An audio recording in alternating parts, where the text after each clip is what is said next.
માણસાના ધમેડામાં યોજાયેલ ક્ષત્રિય ઠાકોર સમાજના સ્નેહમિલન કાર્યક્રમની રાજકીય ચર્ચા શરૂ થઈ છે। સ્નેહમિલન કાર્યક્રમમાં ભાજપ અને કોંગ્રેસના નેતાઓ સમાજ માટે એક મંચ પર ઉપસ્થિત રહ્યા, પરંતુ ત્યાં ચર્ચા થઈ રાજકીય। સરખેજ ભારતી આશ્રમના ઋષિ ભારતી બાપુના એક નિવેદનથી સમાજની આ ચર્ચા રાજકીય ચર્ચામાં ફેરવાઈ ગઈ।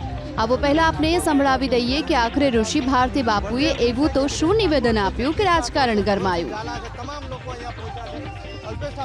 સમાચાર સાંભળતો તો મને ગૌરવ થતો હતો કે આપણા અલ્પેશજીને ડેપ્યુટી સીએમ માં લેશે, એના માટે બહુ પ્રયાસ ચાલુ હતા અને સંગઠન થયા, ગાંધીનગરમાં મીટિંગો થઈ, છતાં એમાંથી બાકાત રહ્યા, સારા ખાતાઓ પણ ના મળ્યા।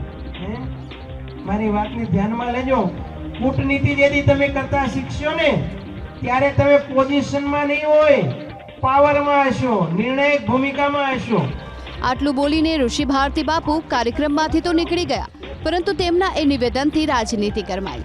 અલ્પેશ ઠાકોરે ઋષિ ભારતી બાપુનું નામ લીધા વગર જ સ્પષ્ટતા કરી કે મંત્રીપદ ન મળ્યાની ચર્ચાને બિનજરૂરી ગણાવી। આ સાથે નકારાત્મક નિવેદનોથી બચવાની પણ અપીલ કરી।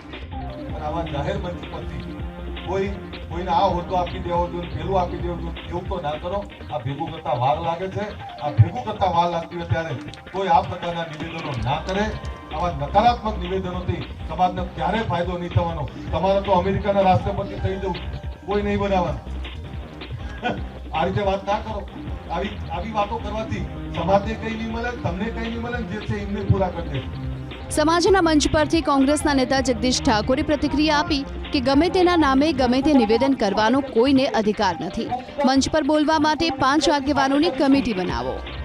કપડાના નામે ગમે સ્ટેટમેન્ટ કરવાનો કોઈ અધિકાર નથી। બોલતા પહેલા પણ 5 આગેવાનોની કમિટી બનાવો। શું બોલવું ને શું ના બોલવું,